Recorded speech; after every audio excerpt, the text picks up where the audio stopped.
नमस्कार, P news में आपका स्वागत है। आप देख रहे हैं पी न्यूज। मैं हूं कृष्ण कुमार। संजय जया किशोरी जी के 5वें दिन भी श्रीमद् भागवत कथा प्रवचन में विशेष कार्यक्रम भी की गई। जी हां, बिहार के समस्तीपुर जिले के हसनपुर प्रखंड के अंतर्गत औरा गांव में आज देश के सुप्रसिद्ध कथावाचिका जया किशोरी जी द्वारा आज गुरुवार को 5वां दिन श्रीमद् भागवत कथा प्रवचन किया गया, जिसमें सबसे काफ़ी श्रद्धालु लोगों का भीड़ उमड़ पड़ा था। प्रवचन कथा सुनने आए श्रद्धालु महिला पुरुष काफ़ी गदगद हो गया। मौके पर हसनपुर के पूर्व विधायक सुनील कुमार पुष्पम भी पहुंचे तो उन्हें भी मिथिला परंपरा के अनुसार सम्मानित किया गया। साथ ही गरीब कुमारी कन्या को शादी करवाने हेतु यह कमेटी के द्वारा वर और वधू को कपड़ा वितरण किया गया तथा 2 जून को उन लोगों को शादी महायज्ञ मंडप में किया जाएगा। अध्यक्ष कुंदन कुमार सिंह ने इस महायज्ञ में आर्थिक सहयोग करने वाले लोगों को भी मंच पर बुलाकर सम्मानित करने का काम किया है। मौके पर संजय दास, भाजपा महिला नेत्री सुनीता सिंह, जिला परिषद सदस्य सुजीत कुमार सिंह, निशांत अग्रवाल, अशोक निषाद, किशोर सिंह, प्रेमलाल यादव, आलोक कुमार, लक्ष्मी गुप्ता, सिकंदर आलम के अलावा अन्य कई लोग उपस्थित थे। वहीं सिंघिया के भाजपा नेता ब्रिजेंद्र कुमार सिंह उर्फ मुरारी ने भी कथावाचिका जया किशोरी को सम्मानित करने का काम किया है। आज श्री कृष्ण भगवान के बचपन वाली उम्र पर आधारित झांकी भी निकाली गई है। इस न्यूज का अधिक से अधिक लाइक कीजिए, शेयर कीजिए, सब्सक्राइब कीजिए। भगवान है मैंने कहा ना, कृष्ण अवतार सबसे सुंदर अवतार, सब 24 अवतार है सबसे सुंदर, उनको पूर्ण अवतार कहा गया। और पूर्ण अवतार भगवान इतने सुंदर लग रहे हैं कि उनको अभी तक राक्षसी दिखी नहीं। ठाकुर जी के पता नहीं क्या देख लिया, ऐसी लीलाएं भगवान ने छोटी छोटी बहुत लीलाएं की। कहा जाता है ब्रज का समय उनका सबसे सुंदर समय। भगवान ने इतनी शरारतें की, भगवान ने अपना बचपन भरपूर जिया। कृष्ण चरित्र से बहुत सुंदर सीख मिलती है, अपने जीवन को जिए अच्छे। इसलिए देखिए भगवान ना, जब भी उनका समय आया किसी चीज को त्यागने का, वो तुरंत त्याग सके। आज बचपन अच्छे से जिया, 11 वर्ष की बात तो भगवान मथुरा चले गए थे कंस को मारने के लिए। 11 वर्ष तक रहे, उसके बाद वो मथुरा चले। लेकिन वो 11 वर्ष उन्होंने भरपूर जिया, इसलिए जब जाने का समय आया भगवान तुरंत चले। किसी भी चीज भगवान, चाहे प्रेम हो, चाहे बचपना हो, चाहे युद्ध हो, चाहे गीता का ज्ञान हो, हर चीज में भगवान ने अपना सब कुछ दिया। तो आप भी जब जो जी रहे हो भरपूर जी, कि वो समय वापस नहीं आएगा। याद रखिए, धन वापस आ सकता है पर गया हुआ समय वापस नहीं आ जाएगा। ये समय, इस समय के लिए, इस उम्र के लिए, स्वास्थ्य के लिए हम तब से क्या है जो हम कहते हैं अरे पूरी जिंदगी पड़ी है, पूरी जिंदगी नहीं पड़ी है। यही समय है आपको काम भी करना है, जीवन जीना भी है, ताकि मरते वक्त ये ना रह जाए करते करते ही मर गए। अब वो अंत समय में कब आ जाए किसको क्या पता, अगले पल क्या हो किसको क्या पता। भगवान ने भरपूर जिया। अब कुछ दिनों बाद की बात है, भगवान अपने घर के आंगन में बैठे, यशोदा मैया बैठी है, कई ग्वाले बैठे हैं, सामने मोर मोरनियां नृत्य कर रहे हैं। मोर मोरनी का जोड़ा है, नृत्य भगवान भी करने लगे। यशोदा मैया कह रही, कन्हैया इतना अच्छा नृत्य करना कहाँ से सीखा? भगवान के, मैया मैं तेरे सामने नाचूं, बाकी को तो मैं नचाऊं। भगवान ने बहुत बार बताने की कोशिश की थी हिंट के माध्यम से कि मैं कौन हूं। नृत्य करके भगवान थोड़ा थक गए, वापस आकर बैठ गए। अब जैसा मैंने कहा, बच्चे प्रश्न बहुत करते, तो मोर को देखकर भगवान ने प्रश्न किया कि मैया ये कौन है? मैया ने कहा ये मोर। अच्छा, मोरनी को देखकर भगवान कहते तो ये कौन है? यशोदा मैया ने कहा ये मोरनी है। बोले मोरनी कौन है? बोले मोरनी मोर की बहू है। तो बहू यानी ना, बहू यानी पत्नी, बहू यानी पत्नी भाई। बोले मोरनी मोर की बहू है। भगवान के चाहे तो मोर के साथ मोरनी है, मेरे साथ राधा तू। यशोदा मैया ने कहा उसके लिए ब्याह करना पड़ता है। भगवान के मैया तब तो मेरा ब्याह करवा दो। ये यशोदा मैया कहीं कन्हैया तो बहुत छोटा है, इस उम्र में शादियां नहीं होती। भगवान बोले मैया तो मेरा ब्याह करवा दे। भगवान ने जिद पकड़ी। भगवान कहे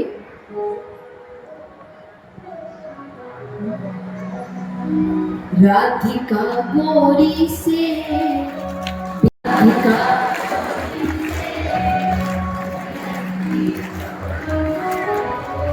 मैया करा दे, राधिका बिरज की मैया। अरे क्या सोची है माँ मेरी, अरे क्या उम्र तेरी छोटी है, नजर तेरी खोटी है, उम्र तेरी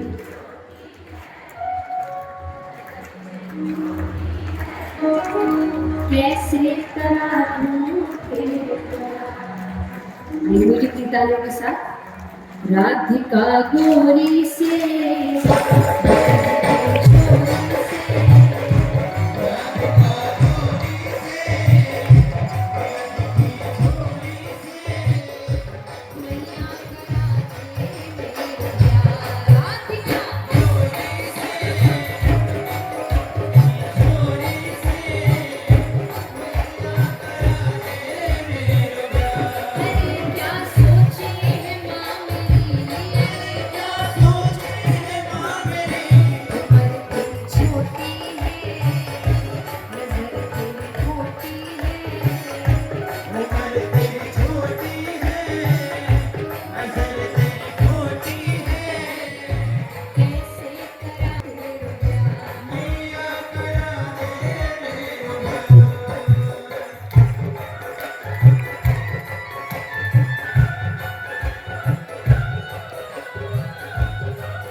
तो बच्चे आपसे बात नहीं करते हैं, खाना नहीं खाते हैं, कमरे से बाहर नहीं निकलते हैं। धमकियां देते एक तरीके से कि मेरी बात माननी पड़ेगी।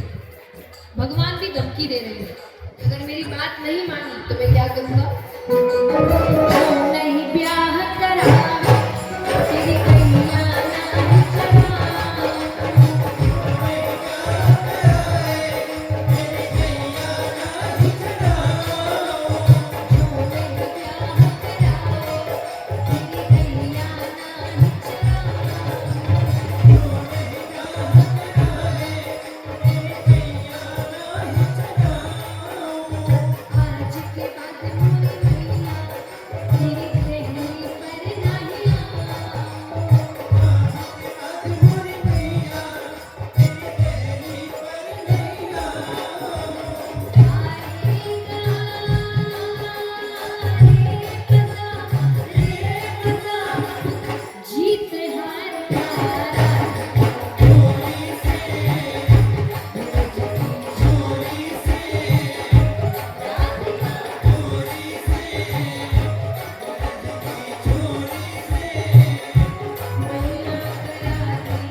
कैसा घर मिलता है, कहाँ शादी होती है, क्या होगा कुछ पता नहीं। जब तक हमारे यहाँ है तब तक जीवन जीने देते। आप तो शादी कर चुके ना, पता है ना आपको सच। कितना आपने अपने मन की कर ली शादी के बाद? कर ली तो क्यों बच्चों को गलत सपने दिखा रहे हैं? हर बार माता पिता 2-3 बहुत गलत सपने दिखाते हैं। एक बहुत झूठ है दुनिया में, माता पिता कहते हैं बेटा 12वीं तक पढ़ लो, फिर मौज ही मौज है। बेटा 12वीं तक ही मौज थी, अब तो असल दुनिया मिलेगी। वो आपको बताएगी मौज होती क्या है, क्या उधर तुमको समझाते हैं। बेचारा मौज ढूंढते ही रह जाता है कि जिस मौज की बात माता पिता ने करी थी, बस 12वीं तक पढ़ना है, फिर तो देखो असली आनंद, असली मस्ती तो स्कूल तक ही है। ये तो ऐसी जिम्मेदारियां पड़ने वाली है ना कंधे पर, जो बचपन के शौक थे ना वो भी खत्म हो जाने से कि वो बेचारी ने जीवन जिया ही। तो यहाँ पर तो भगवान कहे कि मुझे गैया चराने जाना है। मैया ने कहा अच्छा ठीक है चले जाना, पर जूतियां पहन के जाना, कांटे चुभ जाएंगे पैरों में। भगवान कहे मैं जूतियां पहनूंगा, तो जितनी गैयाएं हैं सबके लिए जूतियां बनवा। यशोदा मैया ने कहने कहने में कह दिया अरे पशु भी कभी जूतियां पहने? पशु कहते ही भगवान रोने लगे। भगवान कहते हैं उसको पशु नहीं कहना, वो सिर्फ पशु नहीं है, माँ का दर्जा दिया है। और गैया की हर चीज उपयोगी है, हर चीज, माँ की ना। हमें ये सब अभी समझ नहीं आता। मैं हमेशा एक बात कहती हूँ, हमारे देश की एक दिक्कत है, हमारे लोगों को अपनी ही चीजों पे तब तक भरोसा नहीं होता जब तक विदेश ठप्पा नहीं लगा देता। जिस दिन वो मान लेगा ना हम भी मान लेंगे, वो जब तक नहीं मानता हम अपनी चीजों पे हंसते हैं। अब जैसे गैया, पता है विदेश में एक शहर है, इंटरनेट का जमाना है आज, तो आज आप सर्च कर सकते हो, घर पे जाके कर लेना, शहर का नाम मुझे याद नहीं, कौन सा शहर ऐसा जहाँ ये होता है। तो विदेश में एक शहर है जहाँ पे एक स्थान पर बहुत सारी गैयाओं को रखा गया है, और आधे घंटे के हजारों रुपए लिए जाते हैं कि आइए गैया के साथ समय बिताइए, गैया के साथ आलिंगन करिए, उसके शरीर पे हाथ फेरिए, इससे टेंशन स्ट्रेस दूर होगा। और जितने विदेशी हैं वो हजारों रुपए दे रहे हैं ये करने। बेवकूफ तो है नहीं, कुछ तो हो रहा होगा तभी दे रहे हैं। यही हमारे यहाँ ये सब बातें कर दो तो हम अपनी चीजों पे हंस रहे हैं। कैसे समझाए आपको कि दुनिया की जितनी खोज है ना, बेहतरीन खोज, सब आपकी है। और कैसे ना हो, जब दुनिया में शिक्षा ठीक से शुरू नहीं हुई थी कहाँ सबसे पहले आई, वहां खोज कैसे नहीं हुई। पर हम अपनी चीजों पर हंसते हैं। वो हमारी ही चीजों की पैकेजिंग बदल के हमको परोस रहे हैं और हमको लगता है उन्होंने किया, उन्होंने नहीं किया। जैसे दिवाली का समय आता है ना, दिवाली के समय हम घरों में मिठाई बेचते हैं। एक मिठाई बहुत फेमस है, कौन सी मिठाई दिवाली में बताओ? देने लग गए तो बात ही क्या है, प्राण निकल जाएंगे उनके। हर रिश्तेदार को काजू कतली देने लग गए थे। सोन पापड़ी ये सबसे प्रसिद्ध मिठाई है दिवाली के समय, अधिकतर जन यही बांट रहे हैं। तो आपके घर भी कोई आता है, आप किसी घर जाते हैं, आप उसको सोन पापड़ी देते हैं। फिर कोई आपके घर आता है, वो आपको सोन पापड़ी देता है, तो आप कहते हैं अरे ये भी ये लेकर आ गया। अब मैं आपको सच बताऊं, ये भी नहीं लाया, ये आपका ही भूल क्या हुआ। आपने जिसको दी उसने पैकेजिंग बदल के किसी और को दी, उसने पैकेजिंग बदल के किसी और को दी, और उसने पैकेजिंग बदल के आपको वापस कर। आपको क्या लग रहा है वो लेकर आया, नहीं, आपकी सोन पापड़ी घूम के आई। वैसे ही आपको लगता है, जब कहा जाता है ये खोज भारत की है, भारत, हम मानते नहीं है, नहीं उस देश ने किया, नहीं, आपकी ही खोज है। ये पैकेजिंग बदल बदल के आपको दिया है। हमको लगता है एक और देश है, कुछ समय पहले उन्होंने पत्तियों से प्लेट्स बनाई। किससे बनाई? पत्तियों से। और जब वो उसका विज्ञापन कर रहे थे तो उन्होंने कहा कि हमने बहुत साल तक एक्सपेरिमेंट करके सबसे इको फ्रेंडली प्लेट्स बनाई हैं, जिससे प्रकृति बिल्कुल नुकसान नहीं होता, ये नहीं होता। और भारत के कई लोगों ने बहुत उसकी प्रशंसा करी थी, क्या बात है, क्या बात है। मुझे लग रहा है इनको क्या पत्तल नहीं दिख रहे? हमारे यहाँ कब से पत्तलों पे भोजन मिल रहा है, पर हमको नजर क्यों नहीं आ रहा कि हमारे देश में कितनी अच्छी चीज है, कितनी खोज है।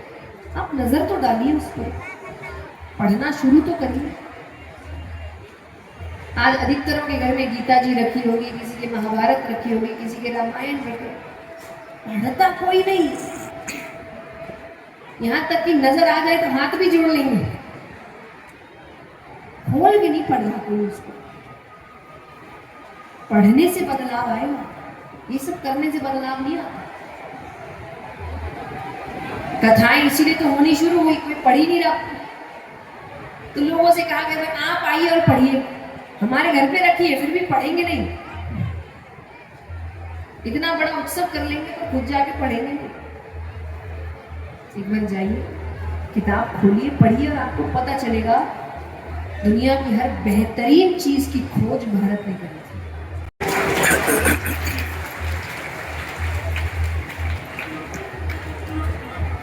तो भगवान यहाँ गैया चराने जाते हैं, गैया चराकर वापस लौट रहे हैं कि कुछ गोपियां मिलती हैं।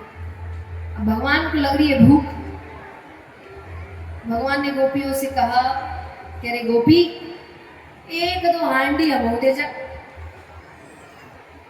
भगवान रंग में सांवले थे। कैसे थे?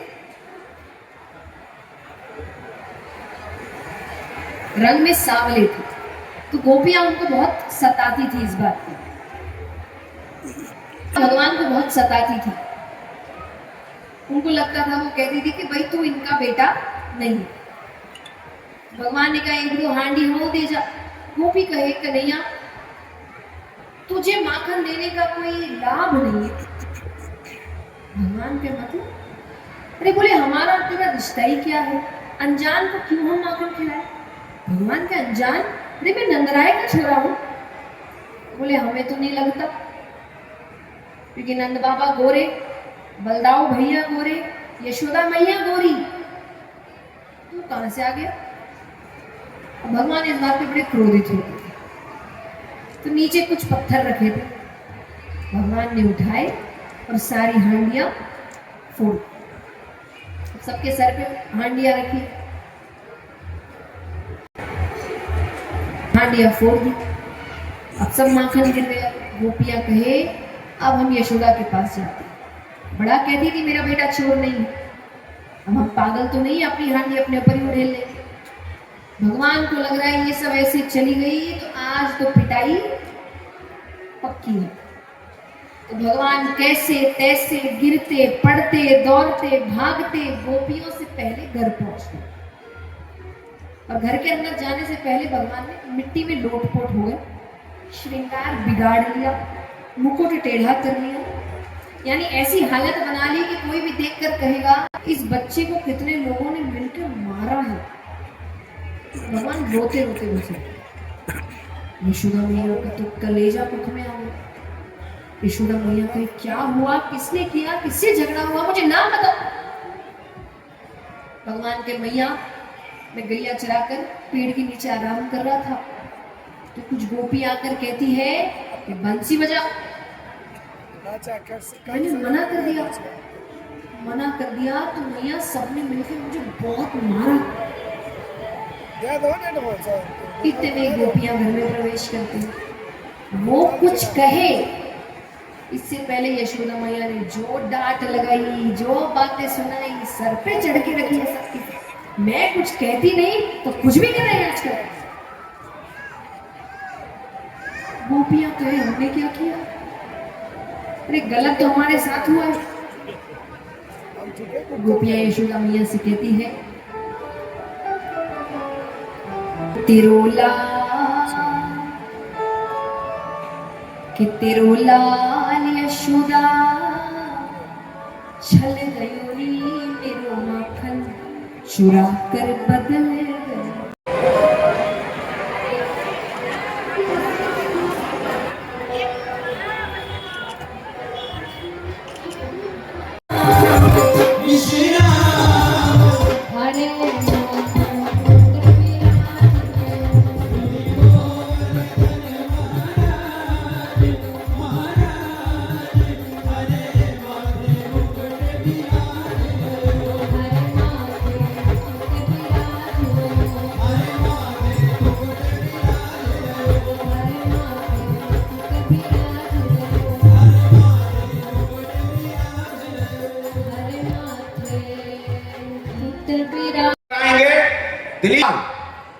दिलीप अग्रवाल खाद्य के व्यवसायी हैं। इनका बहुत बड़ा सहयोग हम लोगों के कार्यक्रम में सहर्ष रहता है, हर्ष पूर्वक रहता है।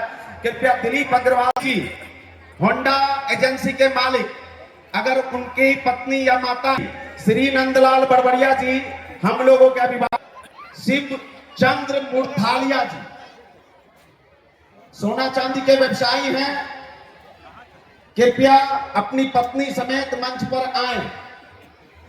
पवन बड़बड़िया जी परिवार समेत मंच पर आए।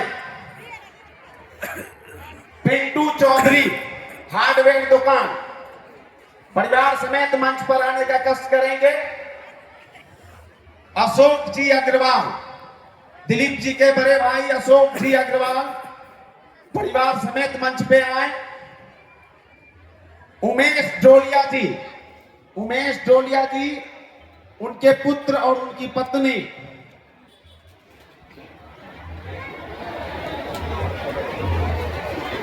संगीता डोलिया जी मंच पे आए। राजेंद्र अग्रवाल परिवार समेत, इनका बहुत बड़ा योगदान रहता है, कृपया परिवार समेत मंच पे आए। राधे श्याम कानोडिया जी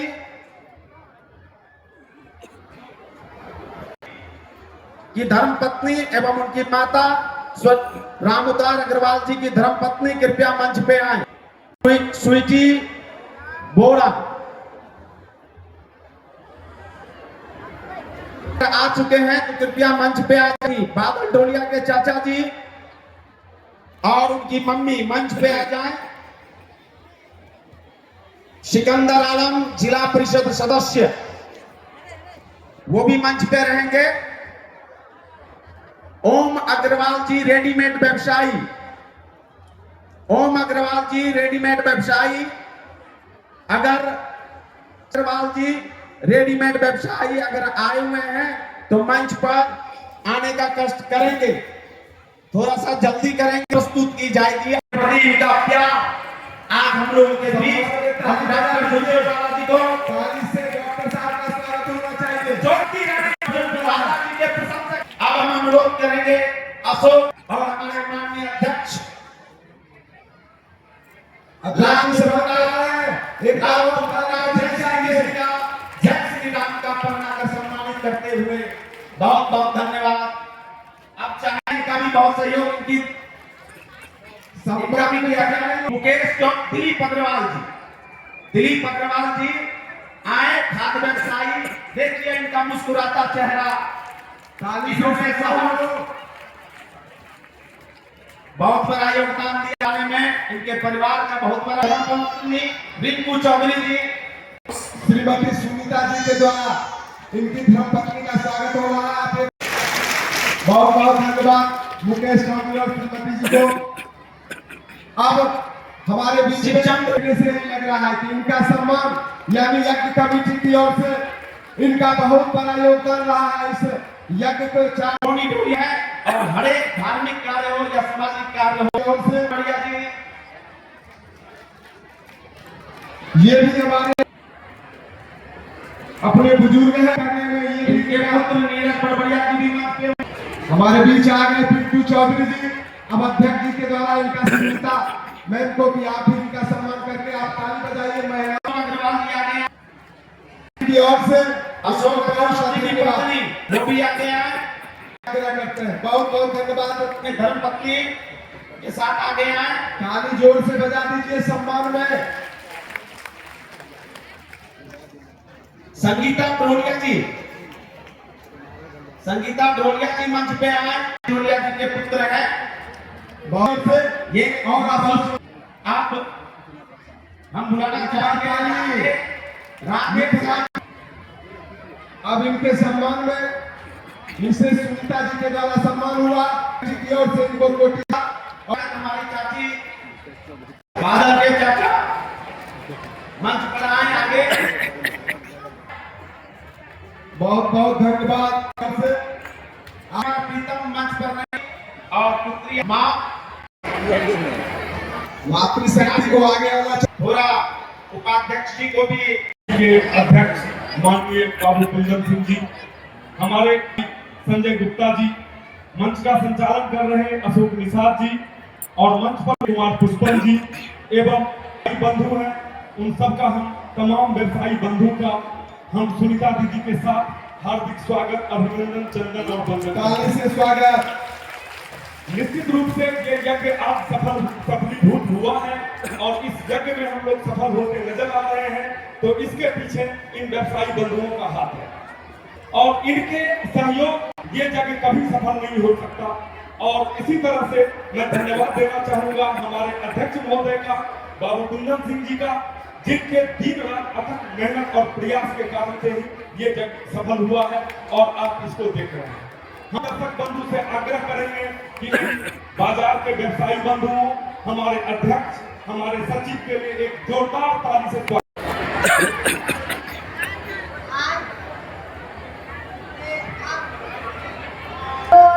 बहनें और भाई जिन्होंने इस यज्ञ को इतना सुंदर रूप दिया कि आपके सहयोग से हुआ, पर हम बार बार ये नहीं कहेंगे कि हमारे बाजार के नहीं, आप सब लोग हमारे अपने, हमारे परिवार के, हसनपुर हमारा परिवार है और आप हमारे परिवार के जो हमसे छोटे हैं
जी को कि हसनपुर में आज तक इस तरह का यज्ञ नहीं हुआ था, और इस आपके माध्यम से आज हसनपुर की धरती पर इस तरह का योग का आयोजन हुआ।